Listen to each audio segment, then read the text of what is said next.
Hello students, this is Kushveer again. So today we will study further.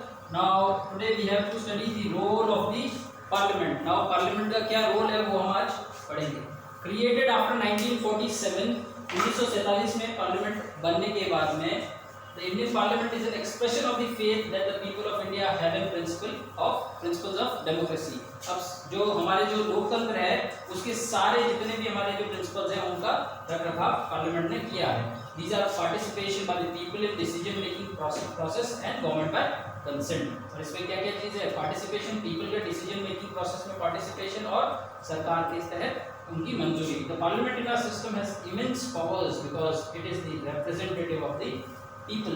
Parliament क्या करती है? Parliament is the it is a representation of the people. Parliament के अंदर जो भी हमारे मंत्री लोग जाते हैं वो क्या करते हैं? वो पीपल को रिप्रेजेंट करते हैं और उसके हिसाब से देश चलता है. Elections to the parliament are held in a similar manner as they are for the state legislature. Now, the elections जो चुनाव जो प्रक्रिया जो केंद्र में चलती है वही सेम प्रक्रिया जो है हमारे स्टेट्स में भी सेम प्रक्रिया अपनाई जाती है. The Lok Sabha is usually elected once every 5 years. Now, every one of you is aware that जो लोक सभा चुनाव है, जो हमारे लोक सभा चुनाव हैं, वो कब कब होते हैं? वो हर 5 साल में होते हैं. Every 5 years, हर 5 साल में चुनाव होते हैं और एक सरकार चुनकर देश में आती है. Now the country is divided into numerous constituencies as shown in the map on page 41. Each of these constituencies elects one person to the parliament. The candidates who contest elections usually belong to the different political parties. अब सभी constituencies विधानसभा क्षेत्र, लोकसभा क्षेत्रों का निर्धारण हो रखा है और निर्धारण के हिसाब से ही ये कार्य करता है. जैसे अभी यहाँ पे आप लोग देखोगे तो यहाँ पे ये सभी पार्टीज के नाम लिखे हुए हैं. यहाँ से देखो, अब यहाँ से देखना स्टार्ट करो 1 2 3 इस तरीके से ये सभी पार्टीज के नाम लिख रखे हैं. अब ये results of the 17th Lok Sabha elections मई 2019 का ये दे रखा है आपको. पिक्चर टेबल दिया हुआ है. इसके अंदर सारी पॉलिटिकल पार्टीज और उनके number of MPs, member of parliaments का पूरा डिटेल्स यहाँ पे आपको दिया हुआ है. जैसे आप देखो भारतीय जनता पार्टी के कितने मेंबर ऑफ पार्लियामेंट से एमपीज हैं? 303. उसी प्रकार से जनता दल, बहुजन समाज पार्टी, ये काउंट दे रखा है और ये काउंट होके ये आपको टोटल दिखेगा. देखो यहाँ पे कितने टोटल एमपीज है? 543. What is its maximum efficiency? That's 545. पर वर्तमान में है कितने? 543.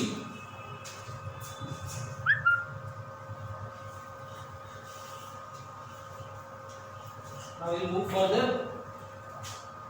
Yes. So this is the result of the 15th Lok Sabha elections, May 2009. Again, political parties are given here.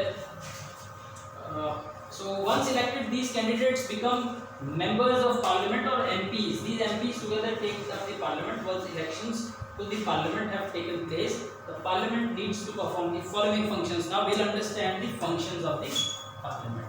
अब हम देखेंगे कि क्या क्या फंक्शंस है पार्लियामेंट के.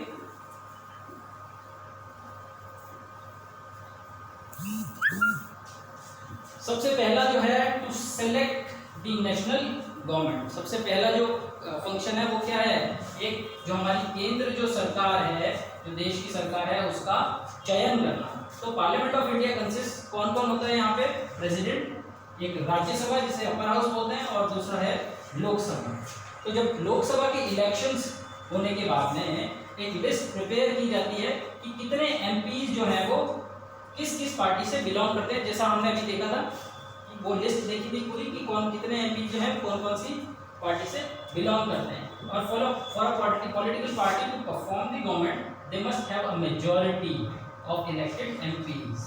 अब देखो किसी भी पार्टी को सत्ता में आने के लिए मेजॉरिटी चाहिए. मेजॉरिटी क्या है? मतलब सबसे ज़्यादा.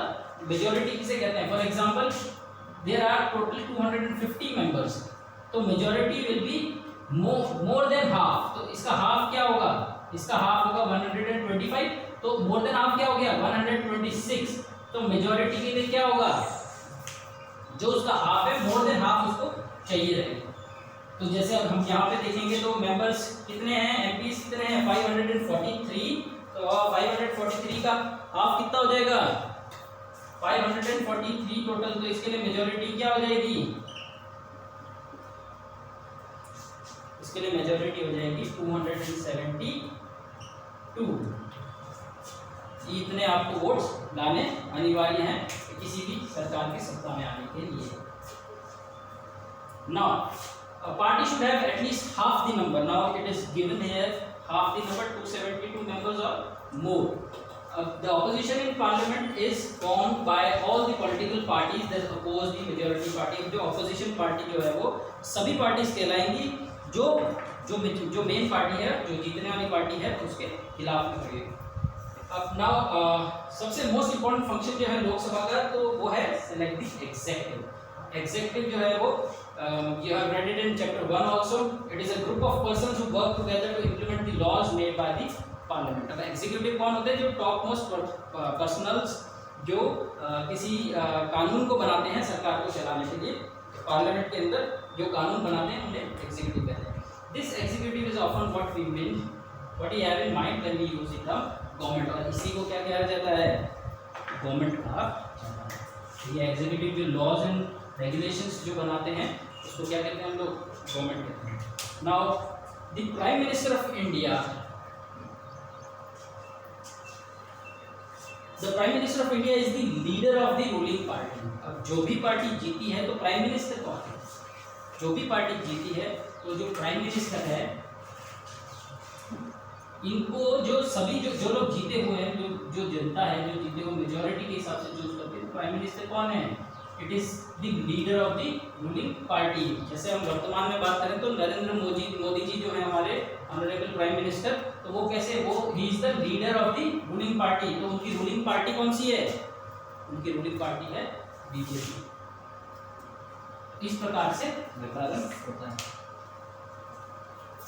अब उन्हीं के द्वारा, प्राइम मिनिस्टर के द्वारा ही उनके जो चुनिंदा जो मंत्री हैं उनको चुना जाता है। The Prime Minister select ministers to work with her to implement decisions. These ministers then take charge of different areas of government, functioning like health, education, finance. तो इसी प्रकार से आप लोगों को पता है कि मिनिस्ट्री अलग बनी है, health ministry, education minister, finance minister, इनका निर्धारण जो है वो हमारे प्राइम मिनिस्टर जो है वो अपने इच्छा अनुसार करते हैं। Often times in the recent past it has been difficult for a single political party to get the majority that is required to form the government. अब कई बार ऐसा होता है, पिछले सालों में भी कई बार ऐसा देखा गया है कि एक सिंगल पार्टी जो है, पॉलिटिकल पार्टी है, that is required to form the government, then they join together with different political parties who are interested in similar concerns to form what is known as coalition government. अभी ऐसा कई बार आपने देखा होगा कि जैसे for example हम देखें तो बीएसपी को 15 वोट मिले, बीजेपी को 200 वोट मिले और कांग्रेस को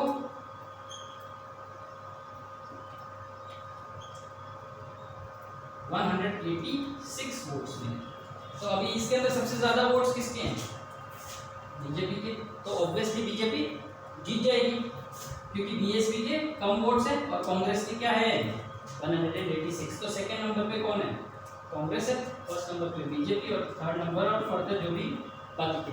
तो इसके अंदर कोलिशन जो गवर्नमेंट है, कोलिशन जो वर्ड है उसका होता है मिली जुली जो सरकार होती है उसको कोलिशन कहते हैं। तो कैसा हुआ कि बीएसपी और कांग्रेस जो है उनके जो मोटिव्स हैं वो सेम है। तो बीएसपी ने अपने 15 वोट, इन लोगों ने क्या किया? इन लोगों ने कोलिशन जो मिली सरकार बना दी। ये कितना हो गया आपके? 201। तो अब मेजॉरिटी की सरकार किसकी हो जाएगी? तो जो गवर्नमेंट है वो किसके पास में चली जाएगी? इन दोनों के पास में चली जाएगी। तो अब बीजेपी सेकेंड नंबर पे आ गई और इनकी कोalition की गवर्नमेंट बन जाएगी। तो इस प्रकार से भी कई बार हमारे देश में देखा जा चुका है, जो कोalition की सरकार है भी कई बार बनी हुई। Now you can see these two buildings, this and this one. So these two buildings of the Central Secretariat, the South Block and the North Block, were built during 1913. तो भाई आज़ादी के पहले से 1930 के अंदर बनी हुई है। तो photo is on the left is of the south block. अब ये जो साउथ ब्लॉक है, जो दक्षिण वाला भाग है, दक्षिण वाला खंड है, प्राइम मिनिस्टर्स ऑफिस का पीएमओ, प्राइम मिनिस्टर्स ऑफिस का दक्षिण भाग है, जहाँ पे the ministry of defence and the ministry of external affairs यहाँ पर है। द नॉर्थ ब्लॉक, ये वाला जो है, the north block is the photo on the right and this is the ministry of finance and the ministry of home affairs. और ये जो उत्तरी वाला भाग है, जो क्वेश्चन है, यहाँ पे कौन कौन सी मिनिस्ट्रीज है? मिनिस्ट्री ऑफ फाइनेंस और ministry of home affairs. The other ministries of the union government are located in various buildings in New Delhi. और न्यू दिल्ली के अंदर अलग अलग लोकेशंस पे बाकी की सारी मिनिस्ट्री बनी हुई है।